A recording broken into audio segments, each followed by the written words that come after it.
Good morning, friends. We are going to start the third chapter of history, that is kinship, caste and class. हम लोग history का जो third chapter है kinship, caste and class उसको पढ़ने के लिए जा रहे हैं और उसका फर्स्ट टॉपिक है the critical edition of Mahabharata. Critical edition of Mahabharata. Okay, what is called as critical edition of critical edition की मीनिंग समझने से पहले हम ये समझ लेते हैं कि महाभारत बहुत पहले लिखी गई है और आज की डेट में इंडिया के बहुत सारे पार्ट्स में फैली हुई है अलग अलग तरीके से. किसी में फर्स्ट पेज खत्म हो गया है, किसी में थर्ड पेज खत्म हो गया है, किसी में फोर्थ पेज कम मीन्स नहीं है. तो इस तरीके से अलग अलग तरीके से वो बुक पूरे इंडिया में फैली हुई है. वी.एस. सुक्तांकर ने 1917 में डिसाइड किया कि वो पूरे इंडिया से इन मैन्युस्क्रिप्ट्स को इकट्ठा करेंगे. संस्कृत की स्क्रिप्ट को नहीं, इसके साथ साथ जो अदर स्क्रिप्ट्स भी हैं महाभारत को अलग अलग और लैंग्वेज में ट्रांसलेट कर लिया गया, उनको भी इकट्ठा करेंगे और उससे क्या करेंगे, महाभारत की एक फाइनल बुक फिर से कंप्लीट करेंगे, प्रिपेयर करेंगे और इसके साथ साथ उसको ट्रांसलेट भी करेंगे. तो इसी को बोला गया है क्रिटिकल एडिशन ऑफ महाभारत. इसको करना स्टार्ट किया 1917 में और कंप्लीट कब हुआ 1966 में. 47 ईयर्स कंटिन्यू ये टास्क चलता रहा, ये वर्क चलता रहा. किसने किया ये वर्क? विष्णु सीताराम सुक्तांकर, वी.एस. सुक्तांकर ने किया हुआ है. संस्कृत के टीचर थे बेटा, ठीक है ना. और कितने पेजेस पर किया हुआ है? आज की डेट में इन्होंने जो वर्क किया हुआ है वो 13,000 पेजेस पर किया हुआ था. तो आप समझ सकते हैं कितना टफ टास्क, कितना डीप वर्क इन्होंने किया हुआ है. ओके, किया क्या इन्होंने? पूरे सब कॉन्टिनेंट से जो भी मैन्युस्क्रिप्ट्स थी महाभारत की उसको कलेक्ट की. संस्कृत के साथ साथ अदर लैंग्वेजेस में भी जो महाभारत की मैन्युस्क्रिप्ट थी उसको भी कलेक्ट किया और उसकी हेल्प से उन्होंने महाभारत की एक फाइनल बुक फिर से कंप्लीट की. ठीक है ना. कुछ वर्सेस नॉर्थ इंडिया में मिल रहे हैं, कुछ साउथ इंडिया में, कुछ ईस्ट में, कुछ वेस्ट में, कुछ जम्मू एंड कश्मीर में, कुछ केरला में. इस तरीके से उन सभी को मिलाकर इन्होंने फिर से महाभारत को कंपाइल कर लिया. ठीक है ना. और इसी कंपाइल भी किया और उसको ट्रांसलेट भी किया और इसी टास्क को बोला गया है critical edition of Mahabharat.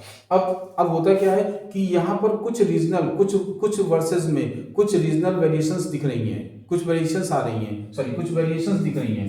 Variations दिखती हैं जैसे कि एक ही वर्ड है उसकी कई सारी मीनिंग हो जाती हैं. तो उस कंडीशन में जो सबसे एप्रोप्रिएट मीनिंग दिख रही थी उसकी बेसिस पर उन्होंने उस वर्स को ट्रांसलेट कर लिया.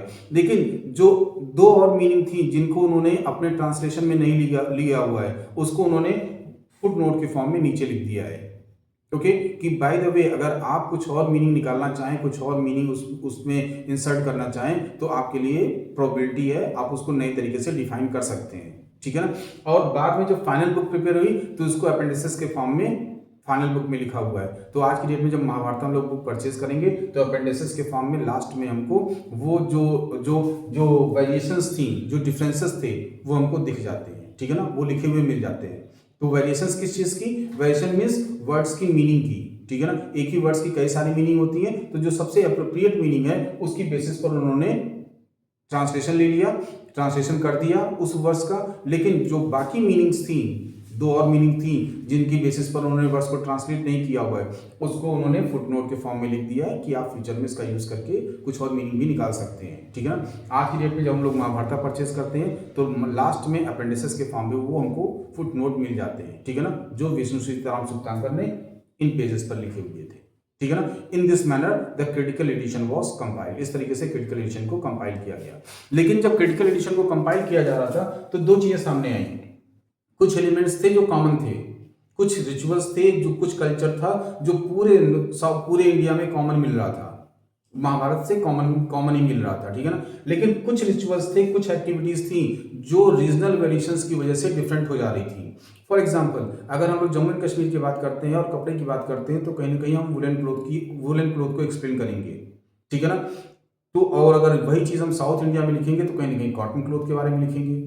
ठीक है ना. तो इस तरीके से अगर महाभारत जो चीजें नॉर्थ इंडिया में लिखी जा रही है, जो नॉर्थ इंडिया में प्रोपोगेट हो रही हैं, तो उसी कंसर्न में अगर होता क्या है कि अगर जम्मू एंड कश्मीर में लिखी हुई है तो लिखा जाएगा कि पांडव वुलन क्लोथ पहन रहे थे, और अगर साउथ इंडिया में है तो लिखा जाएगा कि वो कॉटन क्लोथ पहन रहे थे. तो इस तरीके से रीजनल वेरिएशंस आ जाते हैं और उन रीजनल वेरिएशंस को कंपैरिजन की बेसिस पर पॉलिटेक्स्ट प्राकृत टेक्स्ट तमिल टेक्स्ट की बेसिस पर कंपैरिजन किसके साथ किया गया है, पाली प्राकृत एंड तमिल टेक्स्ट के साथ कंपेयर किया गया और जो सबसे अप्रोप्रिएट दिखा उसको महाभारत में प्लेस कर लिया गया, ठीक है ना। जो कॉमन था उसके लिए कोई प्रॉब्लम ही नहीं थी, लेकिन जो जो थोड़ा सा डिफरेंट दिख रहा है, जो जो कल्चर डिफरेंट दिख रहा है, उसको पाली प्राकृत एंड तमिल टेक्स्ट के साथ कंपेयर किया गया और सही चीज को कंपाइल कर लिया गया। तो इस तरीके से क्रिटिकल एडिशन को प्रिपेयर किया गया। कब स्टार्ट हुआ, 1917 में। कब कंप्लीट हुआ, 1966 में। किसने स्टार्ट किया, वी.एस. सुक्तांकर ने, विष्णु सीताराम सुक्तांकर ने। कितने ईयर्स में कंप्लीट हुआ, 47 ईयर्स में। 3000 पेजेस पर उन्होंने इस कंपाइलेशन को कंप्लीट किया हुआ है। किया क्या गया, पूरे इंडिया से मैन्युस्क्रिप्ट को, जो संस्कृत में महाभारत लिखी हुई थी, उसको कलेक्ट किया गया। उसके साथ साथ महाभारत का जो ट्रांसलेशन था अलग अलग लैंग्वेजेस में, उसको भी इकट्ठा किया गया, ठीक है ना। और इसके साथ साथ अब कुछ चीज़ें डिफरेंट दिख रही हैं महाभारत में। कुछ अलग चीज़ें, कुछ अलग कल्चर दिख रहा है, तो कुछ अलग मीनिंग्स दिख रही हैं। तो अगर मीनिंग अलग अलग दिख रही हैं तो उनको फुट नोट्स के फॉर्म में इंडिकेट कर दिया गया है, ठीक है ना। आज की डेट में वो अपेंडिसेस के फॉर्म में हमको महाभारत की मेन बुक में मिलती है, ठीक है ना। इसके साथ साथ दो चीज़ें ऑब्जर्व की गई कि कुछ कॉमन एलिमेंट्स थे, कोई प्रॉब्लम ही नहीं थी, उनको एज इट इज लिख दिया गया। लेकिन अगर कुछ ऐसे वर्सेस थे जिसमें रीजनल वेरिएशंस पाई जा रही हैं, तो उन रीजनल वेरिएशंस को चेक किया गया है, पाली प्राकृत एंड तमिल टेक्स्ट के साथ कंपेयर किया गया है, और जो परफेक्ट था, जो सही था, उसको यहाँ पर लिखा गया है, ठीक है ना। कोई एक चीज़ है जो हमको रीजनल वेरिएशंस के थ्रू डिफरेंट दिख रहा है, तो उसको कंपेयर करके जो सही चीज़ है उसको कंपाइल कर लिया गया है। तो इस तरीके से वी.एस. सुक्तांकर ने महाभारत की बुक, जो पूरे इंडिया में फैली हुई थी, अलग अलग पार्ट्स में अलग अलग तरीके से फैली हुई थी, उसको फिर से कंपाइल कर दिया और एक सिंगल बुक के फॉर्म में आज की डेट में वो अवेलेबल है, ठीक है ना। This is something about the critical edition of Mahabharata. Now the next topic is something about finding about family, okay, family. लेकिन इसको पढ़ने से पहले ये आप समझ लेते हैं, यहाँ पर समझ लेते हैं आगे के 5 type topics. First, finding about family. Second is about patriliny. Third, rules for the marriages. Fourth, gotras of the women. And next is importance of the mother. ये सारी चीजें किससे रिलेटेड है, वीमेन से रिलेटेड है, ठीक है ना। तो ये सारे टॉपिक किससे रिलेटेड है, वीमेन से रिलेटेड है। एक एक टॉपिक के बारे में बात कर लेते हैं। Now first is something about कुला। व्हाट इज कॉल्ड एज कुल। आपकी फैमिली को हम लोग कुल बोलते हैं। कुल मीन्स फैमिली जिसमें हम लोग ज्वाइंट फैमिली भी ले सकते हैं, न्यूक्लियर फैमिली भी ले सकते हैं, that is called as family, ठीक है ना। आपके मीन्स होता नहीं केवल पेरेंट्स और सन की बात कर सकते हैं, न्यूक्लियर फैमिली। अगर ग्रैंडफादर से लेकर सभी को एक साथ लेकर चलते हैं, ज्वाइंट फैमिली, ठीक है ना। तो इस तरीके से ज्वाइंट फैमिली या न्यूक्लियर फैमिली, दोनों टाइप की फैमिलीज को हम लोग कुल बोलते हैं। उसके साथ साथ जनाती मीन्स जाति। बहुत फैमिलीज का जो लार्जेस्ट ग्रुप होता है उसको हम लोग क्या बोलते हैं, जाति बोलते हैं, ठीक है ना। फैमिली का जो लार्जेस्ट ग्रुप होता है दैट इज कॉल्ड एज जाति, ठीक है ना, क्लियर। और अब जाति के बाद वंशा मीन्स वंश। वंश क्या होता है, ग्रेट ग्रैंडफादर से लेकर ग्रैंडसन तक हम लोग जानते हैं, लेकिन उसके पहले की जो भी जनरेशंस हैं, मीन्स एंसिस्टर्स से लेकर जो हमारी डायनेस्टी चली आ रही है, एंसिस्टर्स से लेकर जब हम लोग कंसिडर करते हैं अपनी डायनेस्टी को, तब हम लोग उसको बोलते हैं वंश, ठीक है ना। वंश में यहाँ पर सरनेम, वंश हमेशा पैट्रिलिनियल होता है, इंडियन सिस्टम में पैट्रिलिनियल होता है, इसलिए यहाँ पर वंश में सभी के जो सरनेम होते हैं वो क्या होते हैं, सेम होते हैं। वंश में सरनेम चेंज नहीं होते हैं, ठीक है ना। Now the next is blood relative are kin form, okay, kin, okay.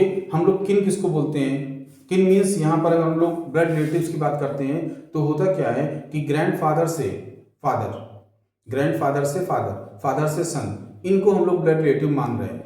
लेकिन यहाँ पर एक थोड़ा सा पॉइंट चेंज हो जाता है, थोड़ा सा कॉन्सेप्ट चेंज हो जाता है। कॉन्सेप्ट इस कंसर्न में जो लड़कियां होती हैं शादी के बाद उनको फैमिली का पार्ट कंसीडर नहीं किया जाता है, ठीक है ना। लड़कियों को शादी के बाद फैमिली का पार्ट कंसीडर नहीं किया जाता है। अब वो लोग ब्लड रिलेशंस में कंसीडर नहीं होंगी। जब तक शादी नहीं हुई है तब तक वो ब्लड रिलेशन में है, लेकिन शादी के बाद ब्लड रिलेशन से अलग हो जाती हैं, ठीक है ना। और जो शादी होकर फैमिली में आ रही हैं, उनको फैमिली का पार्ट कंसिडर कर लिया जाता है, उनको ब्लड रिलेशंस में कंसिडर कर लिया जाता है। ठीक है ना।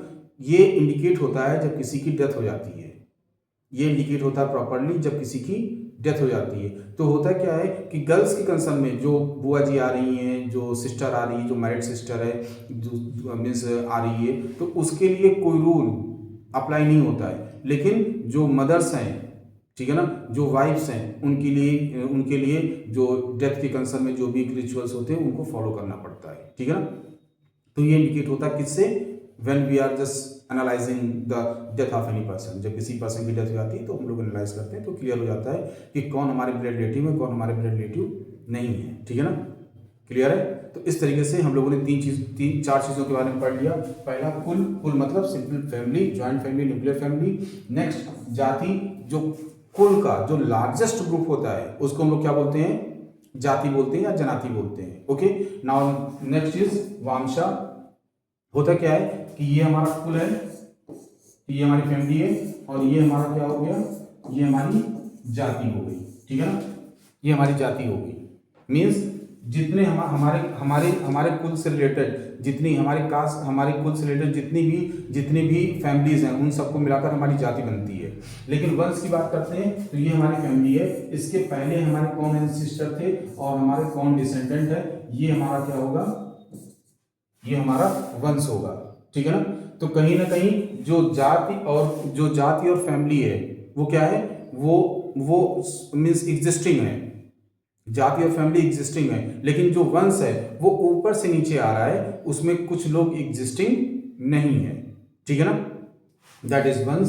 ब्लड रिलेशन के बारे में हम लोगों ने बात कर ही ली है। ठीक है ना। गर्ल्स को जो मैरिड है उनको फैमिली का पार्ट नहीं कंसिडर किया जाएगा, और जो मैरिड होकर हमारी फैमिली में आई है उनको ब्लड रिलेशंस के कंसर्न में कंसिडर किया जाएगा। ठीक है ना। This is something about the family. Now next topic is the idea of patriliny. Okay, Indian society is based on patriliny. Indian society patriliny पर बेस्ड ऑन है। और पैट्रिलिनी पढ़ने से पहले हम लोग 6 पॉइंट्स की बात करेंगे, 6 पॉइंट पढ़ेंगे। पहले पैट्रिलिनी एंड मैट्रिलिनी। यहाँ पर अगर लीनियज की बात करते हैं, अगर लीनियज हमारा मदर से आ रहा है या फादर से आ रहा है, फादर से आ रहा है तो पैट्रिलिनी, मदर से आ रहा है तो मैट्रिलिनी। ओके, यहाँ पर लीनियज मतलब हम लोग सिंपली बात कर लेते हैं सरनेम। सरनेम आपको कहाँ से मिल रहा है, आपके फादर से मिल रहा है या आपकी मदर से मिल रहा है। हो सकता है मदर से मिल रहा हो तो मैट्रिलिनी, और अगर फादर से मिल रहा है तो पैट्रिलिनी। इंडियन सोसाइटी पैट्रियार्कल है, पैट्रिलिनी को फॉलो करती है, इसलिए यहाँ पर हम लोग सरनेम हमेशा फादर से लेते हैं। ठीक है ना। मीन्स सरनेम किससे डिराइव हो रहा है, ये इंडिकेट करता है कि आप पैट्रिलिनी सिस्टम में है या मैट्रिलिनी सिस्टम में है। इंडिया में सारे लोग पैट्रिलिनी सिस्टम में है, 99% लोग पैट्रिलिनी सिस्टम में है। ठीक है ना। नाउ द नेक्स्ट दूसरा है पैट्रियार्की एंड मैट्रियार्की। जब अथॉरिटी और पैसे का ट्रांसफर, अथॉरिटी एंड प्रॉपर्टी का ट्रांसफर फादर टू सन होता है तो इसको बोलते हैं हम लोग पैट्रियार्की। लेकिन जब अथॉरिटी और पैसे का ट्रांसफर मदर टू डॉटर होता है तो इसको, हाँ, तो इस तरीके से जब प्रॉपर्टी का ट्रांसफर फादर से सन में होता है तो पैट्रियार्की, और प्रॉपर्टी का ट्रांसफर, अथॉरिटी का ट्रांसफर मदर टू डॉटर में होगा तो matriarchy. Now the next patrilocal and matrilocal. अगर शादी के बाद गर्ल्स अपने हस्बैंड के पास रहने के लिए जाती हैं, then that is called as, जो ब्राइड है वो हस्बैंड के पास रहने के लिए जाएगी, हस्बैंड के घर जाएगी, then that is called as. लेकिन अगर हस्बैंड वाइफ के घर जाकर रहेगा then that is called as matrilocal. Patriliny means आपका सरनेम अगर फादर से आ रहा है तो पैट्रिलिनी, मदर से आ रहा है तो मैट्रिलिनी। अगर प्रॉपर्टी और अथॉरिटी का ट्रांसफर फादर टू सन हो रहा है तो पैट्रियार्की, अगर मदर से डॉटर में ट्रांसफर हो रहा है तो मैट्रियार्की। अगर वाइफ हस्बैंड के यहाँ रहने के लिए जा रही है, ठीक है ना, क्लियर है, तो इसको बोलेंगे पैट्रिलोकल। और अगर हस्बैंड वाइफ के यहाँ जाकर रह रहा है तो इसको बोलेंगे मैट्रिलोकल। ओके, हमारे यहाँ सारा कुछ पैट्रिलिनी बेस्ड है। पैट्रिलिनी, पैट्रियार्की एंड पैट्रिलोकल सिस्टम को हम लोग फॉलो करते हैं। लेकिन अब होता क्या है, कुछ और भी कंडीशंस हैं। बाय द वे किसी राजा के पास कोई सन नहीं है, किसी राजा के पास कोई लड़का नहीं है, तो उस कंडीशन में उसका भाई भी उसकी पोजीशन ले सकता है। ठीक है ना। या फिर फैमिली के कोई और भी जो उसके रिलेटिव हैं वो भी राजा की पोजीशन ले सकते हैं, राजा उनको पोजीशन दे सकता है या पोजीशन राजा की ले सकते हैं, ठीक है ना।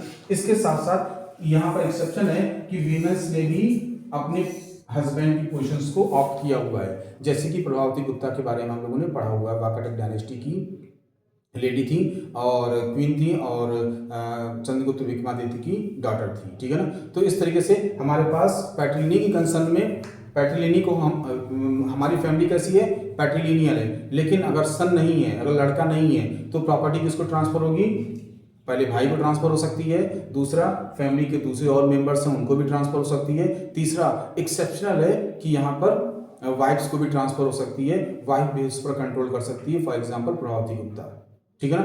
तो that is something about the lenience, okay. और या एक चीज और, यहाँ पर होता क्या है, चूंकि सन की इंपॉर्टेंस ज्यादा है, सन की इंपॉर्टेंस ज्यादा है, सन की इंपॉर्टेंस ज्यादा है, क्यों, क्योंकि प्रॉपर्टी का ट्रांसफर किससे हो रहा है, फादर टू सन। इसलिए 1000 BC में ऋग्वेद में एक सूक्त लिखी हुई है, एक श्लोक लिखा हुआ है, and that shloka, that sukta is that verses is indicating praying to the god for the son. यहाँ पर जो वर्स लिखा हुआ है उसमें क्या लिखा हुआ है, उसमें गॉड से प्रेयर की जा रही है कि हम हमारे पास लड़का हो, हमारे पास हमारी फैमिली में लड़के हों, ठीक है ना, ये प्रेयर की जा रही है। इसलिए यहाँ पर डॉटर के लिए नहीं लिखा हुआ है, यहाँ पर लिखा किसके लिए, सन के लिए लिखा हुआ है। क्यों, क्योंकि फैमिली सोसाइटी कैसी थी, पैट्रियार्कल, जिससे कि हम अपनी प्रॉपर्टी को प्रॉपरली अपने लड़कों में ट्रांसफर कर पाएं, ओके। और पैट्रिलिनी का जो कॉन्सेप्ट है, transfer of authority and property, ये केवल रूलिंग क्लास में ही नहीं, जो लोग वेल्दी थे, ठीक है ना, वेल्दी मैन, ठीक है, उसके साथ साथ जो ब्राह्मण्स थे वो भी इस चीज को फॉलो कर रहे थे, ठीक है ना, जो रिच थे वो भी इस चीज को फॉलो करते थे, ब्राह्मण्स भी पैट्रिलिनी को ही फॉलो कर रहे थे, मीन्स वेल्दी और ब्राह्मण्स दोनों पैट्रिलिनी को ही फॉलो कर रहे थे। So that here we discuss something about the patriliny and matriliny, patriarchy and matriarchy, patrilocal and matrilocal. Beside that we discuss something about the verses written in Rigveda, something about the, अगर father son नहीं है तो उस condition में किसको property transfer होगी उसके बारे में पढ़ लिया। और जो पैट्रिलिनी का जो कॉन्सेप्ट है ये केवल रूलिंग क्लास में ही नहीं, वेल्दी मैन एंड ब्राह्मण्स भी इसको फॉलो कर रहे थे, okay. This was something about the idea of patriliny, ये कुछ पैट्रिलिनी के बारे में था। Now the next is rules for marriages. Marriage के लिए क्या क्या रूल्स थे, ओके। हम लोग वीमेंस के बारे में पढ़ रहे हैं, सारा फोकस वीमेन पर है, तो यहाँ पर मैरिज के लिए क्या रूल्स थे। फर्स्ट ऑफ ऑल कन्यादान मीन्स होता नहीं शादी के समय जो फादर करते हैं, कन्यादान मीन्स होता नहीं कि हमने अपनी डॉटर को डोनेट किया दूसरी की फैमिली के लिए, ठीक है ना, दैट इज मीन्स अब हमारी डॉटर हमारी नहीं है, वो आपकी प्रॉपर आपकी मीन्स रिस्पॉन्सिबिलिटी है, तो that is called as kanyadaan. Kanyadaan was considered as a religious duty of father, ठीक है ना, ये फादर की रिलीजियस ड्यूटी मानी जाती है। और जो फादर कन्यादान करते हैं उनको मीन्स होता नहीं, ये माना जाता है कि उनको स्पेशल पोजीशन, उनको स्पेशल रिस्पेक्ट मिलती है मरने के बाद या सोसाइटी में मरने के बाद, ठीक है ना, स्पेशल पोजीशन मिलती है, क्लियर है। तो इस तरीके से कन्यादान को एक रिलीजियस ड्यूटी इंडिकेट किया गया है धर्मसूत्रास में। अब होता क्या है, what are the rules for marriages. Marriages के लिए रूल्स क्या है। First of all marriage should be on the right time, सही टाइम पर मैरिज होनी चाहिए, ठीक है ना। और राइट टाइम क्या है, दैट इज बिफोर मेंस्ट्रुएशन, ठीक है ना, मेंस्ट्रुएशन स्टार्ट होने से पहले शादी हो जानी चाहिए, that is the right time, okay. Now next what is miss with right person, शादी भी राइट पर्सन के साथ होनी चाहिए। राइट पर्सन के कंसर्न में आउट ऑफ द किन की बात की गई है कि हमारा जो किन है, हमारे जो रिलेटिव्स हैं मीन्स रिलेशंस हैं, उनसे बाहर होनी चाहिए। बेसिकली यहाँ पर लिखा हुआ है out of kin means exogamy होनी चाहिए, और एक्सोगैमी किसी कंसर्न में, गोत्रास के कंसर्न में। तो राइट पर्सन कौन है, जो हमारे गोत्र का नहीं है, ठीक है ना, जो हमारे गोत्र से बिलोंग नहीं करता, जिसका गोत्र हमारे से सेम नहीं है, वही क्या है, राइट पर्सन है। तो रूल्स ऑफ मैरिज कंसर्न में यहाँ बोला गया है कि right time means menstruation start होने से पहले शादी हो जानी चाहिए। और राइट पर्सन कौन है, जो हमारे गोत्र से अलग है, जो हमारे गोत्र का नहीं है, ठीक है ना, that is the right person. Now next यहाँ पर कुछ टर्म है, इंडोगैमी। अगर गोत्र के अंदर या कास्ट के अंदर शादी हो रही है तो उसको बोलेंगे इंडोगैमी। अगर कास्ट के अंदर या गोत्र के अंदर, ओके, अगर हम गोत्र और कास्ट के अंदर हो रही है तो उसको क्या बोलेंगे, इंडोगैमी, ठीक है ना। अगर गोत्र और कास्ट के बाहर हो रही है तो उसको बोलेंगे exogamy.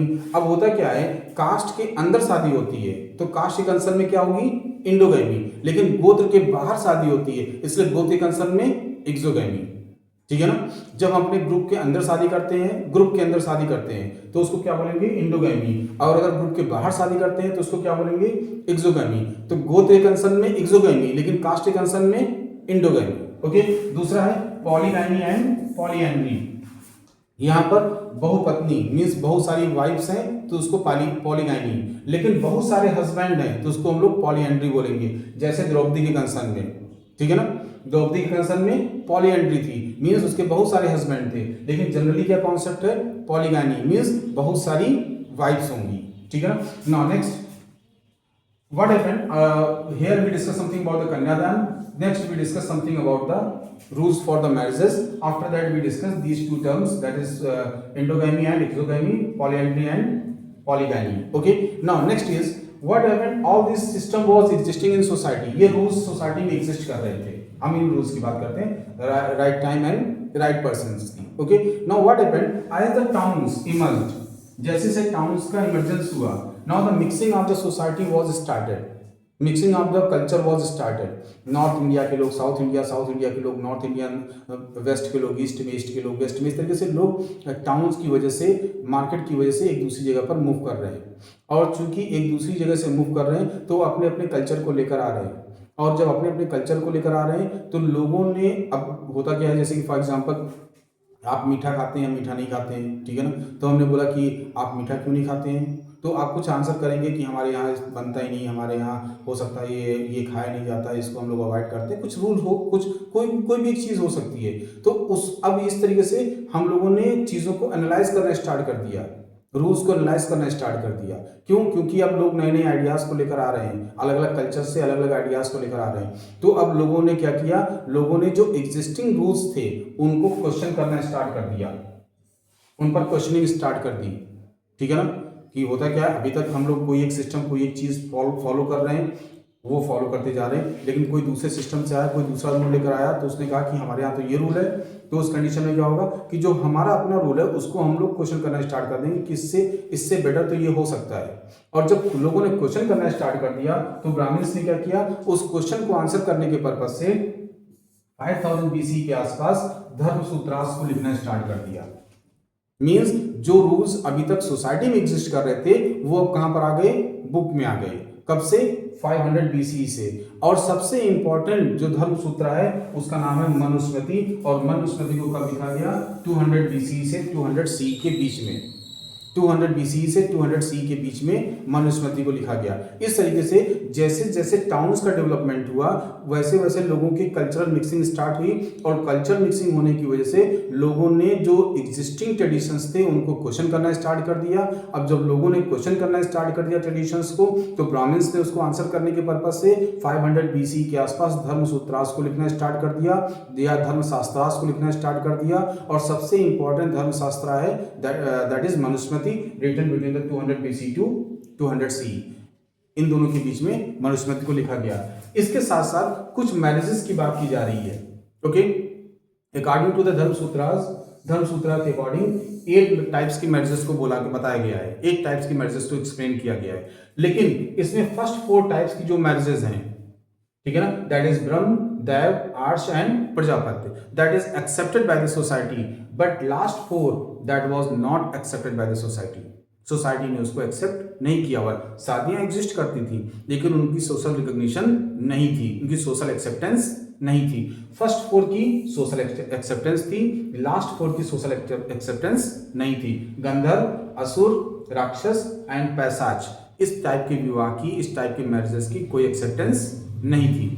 So that this was something about the rules of the marriages। कन्यादान के बारे में बात कर ली हम लोगों ने, रूल्स ऑफ मैरिजेस में टाइम एंड पर्सन के बारे में बात कर ली, फिर हम लोगों ने इंडोगैमी, एक्सोगैमी, पॉलीएंड्री एंड पॉलीगैमी के बारे में बात कर ली, और फिर कैसे कैसे क्वेश्चन स्टार्ट हो गया एग्जिस्टिंग रूल्स पर, एग्जिस्टिंग सिस्टम पर। तो ब्राह्मण्स ने उसको कैसे कैसे आंसर किया हुआ है, एंड टाइप्स ऑफ मैरिजेस के बारे में बात कर ली। That is sufficient for this topic, इस टॉपिक के लिए सफिशिएंट है। Okay, now the next topic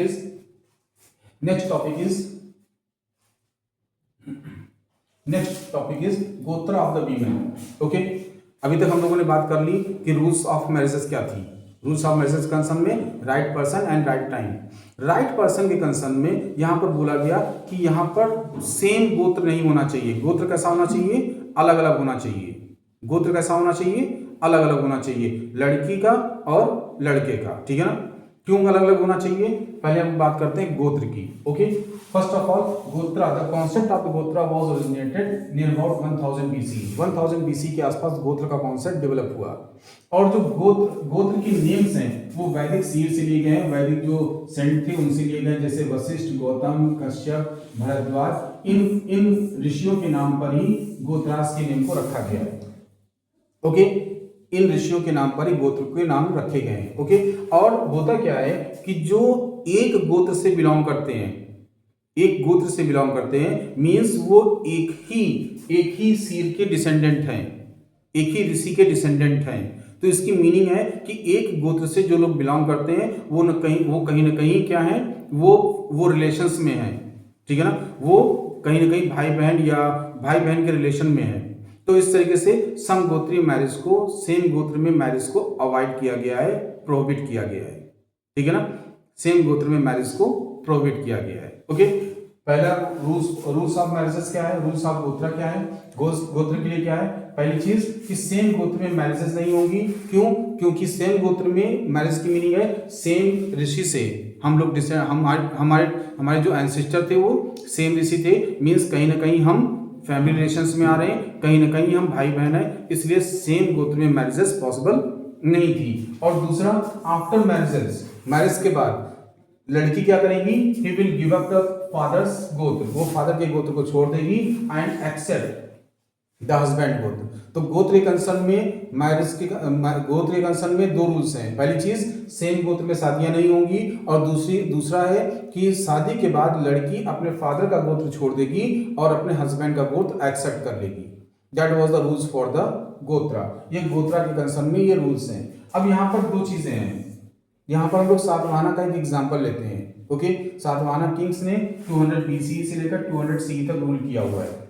लेकिन सातवाहना किंग्स ने यहाँ पर जो भी वाइफ्स आई, जो भी फैमिली, जो भी मैरिज होकर जो भी क्वींस आ रही हैं, उन्होंने अपने हस्बैंड के गोत्र को एक्सेप्ट नहीं किया हुआ है, उन्होंने अपने फादर के गोत्र को ही कंटिन्यू किया हुआ है।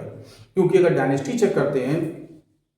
चेक करते हैं तो पहले हम लोग नेम्स को देखते हैं, सातवाहना किंग्स के नेम को। तो सातवाहना किंग्स ने अपने नेम से पहले अपने गोत्र को लिखा हुआ है, और गोत्र यहाँ पर अलग अलग हो जा रहे हैं। एक फादर का जो गोत्र है वो अलग है, मदर जो सन का गोत्र है वो अलग है, और जो ग्रैंड सन का गोत्र है वो अलग है। तो ये कहीं ना कहीं इंडिकेट करता है, ये डिफरेंसेस इसलिए आ रहे हैं क्योंकि वो गोत्रास कहाँ से आ रहे हैं। अगर फादर से आ रहे होते तो सेम ही होते, लेकिन वो गोत्र कहाँ से कॉपी हो रहे हैं, मदर से कॉपी हो रहे हैं। और मदर से कॉपी होने की वजह से, और मदर क्या कर रही हैं, अपने फादर का गोत्र नहीं छोड़ रही हैं। तो इसलिए यहाँ पर हस्बैंड और वाइफ का जो गोत्र था वो क्या हो जाता है, अलग अलग हो जा रहा है। और लड़के किसका गोत्र एक्सेप्ट कर रहे हैं, मदर का गोत्र एक्सेप्ट कर रहे हैं। इसलिए यहाँ पर जो फादर का गोत्र है वो अलग है, और जो लड़के का गोत्र है वो अलग है, सन का जो गोत्र है वो अलग है। क्यों, क्योंकि लड़के गोत्र कहाँ से ले रहे हैं, मदर से ले रहे हैं, और मदर क्या कर रही हैं, मदर हस्बैंड का गोत्र एक्सेप्ट नहीं कर रही हैं, वो फादर का गोत्र कंटिन्यू कर रही हैं। इसलिए यहाँ पर जो सातवाहना डायनेस्टी है, यहाँ पर सेम गोत्र में, यहाँ पर जो भी क्वींस आई हुई हैं, जिनकी भी शादियां हुई हैं, उन्होंने अपने फादर के गोत्र को कंटिन्यू किया हुआ है इंस्टेड ऑफ हस्बैंड गोत्र की जगह पर उन्होंने अपने फादर के गोत्र को ही कंटिन्यू किया हुआ है सातवाहना किंग के कंसर्न में। दूसरी चीज, यहाँ पर हम लोग कभी कभी देखते हैं, जो डायनेस्टी चेक करते हैं, तो डायनेस्टी में दो गोत्र के नेम एक के बाद दूसरे मिल रहे हैं। ठीक है ना, मीन्स गौतमीपुत्र सातकर्णी, इसके बाद तो फिर वशिष्ठपुत्र पुलवामी लिखा हुआ है। तो वैसे ही डायनेस्टी में कुछ और भी किंग्स हैं जिनमें दो डायनेस्टी, फॉर एग्जांपल इसको इस तरह समझ लीजिए, यहाँ पर अगर गौतमी लिखा हुआ फॉर एग्जांपल, गौतमी पुत्र श्री सातकर्णी, ठीक है ना। और दूसरा कोई है श्री सातकर्णी नहीं, क्योंकि उसके बाद तो उसका बच्चा पुलवामी था, ठीक है ना। फिर दूसरा है, फिर गौतमी है। तो इसकी मीनिंग है, इसकी मीनिंग क्या है, इसकी मीनिंग है कि मदर का गोत्र क्या था। यहाँ पर एक ये अगर पहले किसी यहाँ पर अगर किंग ने या फॉर एग्जाम्पल यहाँ पर गौतमी के कंसर्न में, तो यहाँ पर मदर का गोत्र क्या था, गौतमी था, और यहाँ पर लड़के का गोत्र क्या हो जाएगा, गौतमी हो जाएगा। ओके, यहाँ पर लड़के का गोत्र क्या हो जाएगा, गौतमी हो जाएगा।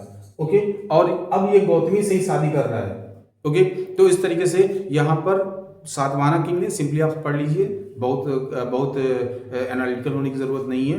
यहाँ पर आप समझ लीजिए कि यहाँ पर जो सातवाहना किंग्स थे, वहाँ पर जो वीमेंस जो शादी करके आ रही हैं, उन्होंने अपने फादर के गोत्र को कंटिन्यू किया हुआ है। दूसरा कि सेम गोत्र में भी शादियाँ सातवाहना किंग्स ने की हुई हैं, ठीक है ना। सेम गोत्र में सातवाहनास ने शादियाँ की हुई हैं, ठीक है ना।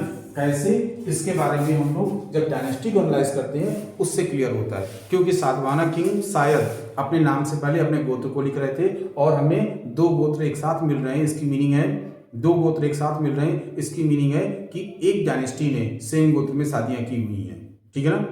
एक लेवल ने सेम गोत्र में शादियाँ की हुई हैं। कैसे की हुई हैं, कभी हम लोग और एक्सप्लेनेशन में पढ़ेंगे तो उसको हम बता देंगे आपको, ठीक है ना। Now next topic is what the mother important. Next topic is what the mother important. Yes, the mother were important, mothers were very important. क्यों, क्योंकि सातवाहना ने शायद यहाँ पर शायद टर्म इसलिए यूज कर रहे हैं क्योंकि जो सातवाहना ने पहले टर्म लिखा हुआ अपने नाम से पहले जो अपने गोत्र को इंडिकेट किया हुआ है, वो गोत्र भी हो सकता है, मदर का नाम भी हो सकता है। क्यों, क्योंकि गोत्र भी हो सकता है, मदर का भी नाम हो सकता है। क्यों, क्योंकि गौतमी पुत्र श्री सातकर्णी, तो इनकी मदर का नाम गौतमी बालाश्री था, तो इस तरीके से गौतमी लिखा जा सकता है। लेकिन पुलवामी की कंसर्न में वसिष्ठ पुत्र नहीं है, ठीक है ना, वो उनकी मदर का नाम वसिष्ठी नहीं था, ठीक है ना। तो यहाँ पर वसिष्ठ क्या है, वशिष्ठ से डिराइव्ड है, तो शायद वसिष्ठी उनका गोत्र था, ठीक है ना। तो यहाँ पर कभी गोत्र को कभी मदर के नेम को इंडिकेट कर रहा है फर्स्ट टर्म, जो कि सातवाहना किंग्स ने अपने नाम के पहले लिखा हुआ है। सातवाहना किंग्स ने अपने नाम के पहले शायद अपनी मदर या अपने गोत्र को पहले लिखा हुआ है, ठीक है ना। गौतमीपुत्र श्री सातकर्णी के कंसर्न में उनकी मदर का नाम गौतमीपुत्र की जो श्री सातकर्णी महाराज थे, उनकी जो मदर का नाम था, उनकी मदर का नाम गौतमी बालाश्री था, तो उन्होंने गौतमी टर्म यूज किया हुआ है। लेकिन पुलवामी की मदर का नाम जो उनकी जो गौतमी जो श्री सातकर्णी की वाइफ थी, उनका नाम पुलवामी नहीं था, ठीक है ना। उनका नाम वसिष्ठी नहीं था, ठीक है ना। तो इस तरीके से यहाँ पर जो पुलवामी ने जो टर्म यूज किया हुआ है वसिष्ठी, वो कहीं ना कहीं गोत्र को इंडिकेट कर रहा है। तो यहाँ पर कभी ये मीन्स पर्सनल परसेप्शन है कि कभी कभी सातवाहना किंग्स अपनी मदर के नाम को अपने नाम से पहले लिख रहे हैं, कभी कभी अपने गोत्र के नाम को अपने नाम से पहले लिख रहे हैं, ठीक है ना। तो ये अभी क्लियर नहीं है। और अगर सातवाहना किंग्स की बात करते हैं, तो कहीं ना कहीं उन्होंने अपने नाम से पहले अपनी मदर का गोत्र या अपनी मदर का नाम लिखा हुआ है, तो कहीं ना कहीं वो मैट्रिलिनियम्स को फॉलो कर रहे हैं, तो कहीं ना कहीं मदर्स की इंपॉर्टेंस थी, ठीक है ना, मदर्स की इंपॉर्टेंस प्रूफ होती है। लेकिन अगर हम लोग डिसेंडेंट्स की बात करते हैं, ट्रांसफर ऑफ थ्रोन की बात करते हैं, तो वो पैट्रियार्कल सिस्टम को ही फॉलो कर रहे थे, ठीक है ना। फादर से सन, सन से ग्रैंडसन में ही ग्रैंडसन को ही थ्रोन मिल रहा था।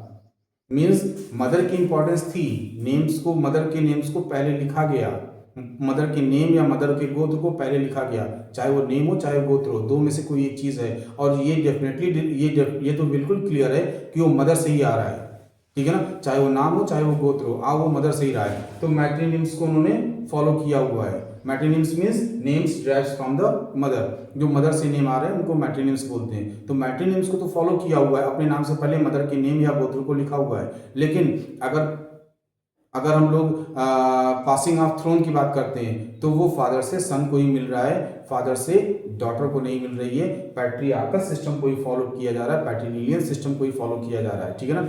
इन this manner we can say in this manner we have discuss something about the women. इस तरीके से हम लोगों ने वीमेन के बारे में कुछ पढ़ लिया। क्या क्या पढ़ लिया? Something about family, something about the patriliny, something about rules for marriages, something about the rules for gotra, okay, rules of Gotra, rules for the Gotra, and the last something about the importance of mother. And that is sufficient for today. Tomorrow we will discuss the next topic. Thank you.